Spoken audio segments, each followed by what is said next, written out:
یہ ریڈیو صدائے حریت جموں اور کشمیر ہے۔ محمد طارق خاص خبروں کے ساتھ۔ مقبوضہ کشمیر میں کرفیو کو آج 21 روز ہو گئے ہیں۔ تمام تر پابندیوں کے باوجود مقبوضہ کشمیر میں شدید مظاہرے اور احتجاج جاری ہے۔ کشمیری نوجوانوں نے سروں پر کفن باندھ لیا ہے۔ حریت رہنماؤں نے کشمیریوں کو تمام تر پابندیوں کو توڑنے اور چٹان کی طرح قابض فوج کے سامنے ڈٹ جانے کی اپیل کر رکھی ہے۔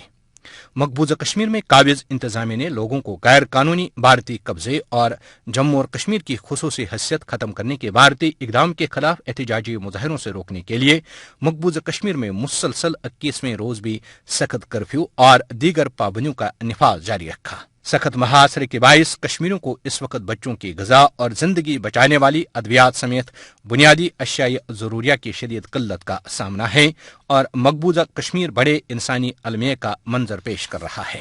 کشمیری عوام کو خبردار کیا گیا ہے کہ وہ بھارتی اعلی کاروں کی ریشہ دوانیوں سے ہوشیار رہیں جو کشمیری عوام کو غلام بنانے اور ان کی مذہبی شناخت سمیت ہر چیز چھیننے کے لیے RSS جیسی ہندو انتہا پسند تنظیموں اور دیگر ہندو فسطائی قوتوں کو مقبوضہ کشمیر میں لانے کے لیے اپنے بھارتی آقاؤں سے رابطہ کر رہے ہیں۔ پوسٹروں میں لکھا گیا ہے کہ بھارت نے کشمیریوں کے خلاف جنگ چھیڑ رکھی ہے۔ ان اعلی کاروں نے ہی بھارت کو ہمارے وطن میں آنے کی دعوت دی اور وہ ہمارے گھروں میں گھس گیا۔ ہم نے اپنی نسلیں کھو دی اور اب بھارت ہماری شناخت اور ہمارے حقوق چھیننے کے در پہ ہے۔ پوسٹروں میں خبردار کیا گیا ہے کہ بھارتی اعلی کار اب کشمیریوں کو غلام بنانے کے لیے اپنے بھارتی آقاؤں کے ساتھ ملاقاتیں کر رہے ہیں اور کشمیری ایک دن اپنے مذہب سمیت سب کچھ کھو دیں گے۔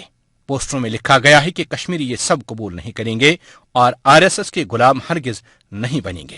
اب پیش ہے تبصرہ۔ مقبوضہ کشمیر میں ایک بڑا انسانی بحران اور المیہ جنم لے رہا ہے۔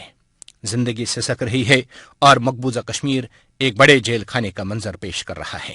5 اگست کو فسطائی اور دہشت گرد نریندر مودی اور اس کی فسطائی جماعت BJP نے مقبوضہ کشمیر کو حاصل خصوصی اختیارات کی حامل دفعات 370 اور 35A کے خاتمے کے بعد پورے مقبوضہ کشمیر کو نہ صرف کرفیو کی زد میں لایا ہے بلکہ پورے مقبوضہ کشمیر میں محاصرہ کر کے کشمیری عوام کو اپنے گھروں میں محصور کر دیا ہے۔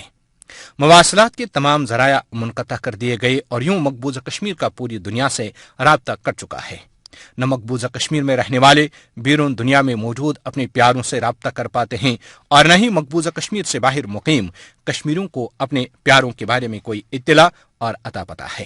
اس صورتحال نے 21ویں صدی میں راہ بسر انسانیت سے محبت اور احترام کرنے والے لوگوں کو یہ سوچنے پر مجبور کر دیا ہے کہ ظالم اور جابر قوتیں انسانوں کے ساتھ اس قدر ظالمانہ سلوک کر کے انسانیت کو ہی شرمندہ کر سکتی ہیں اور پھر دنیا اس پر ٹس سے مس نہ ہو۔ تبصرہ ختم ہوا۔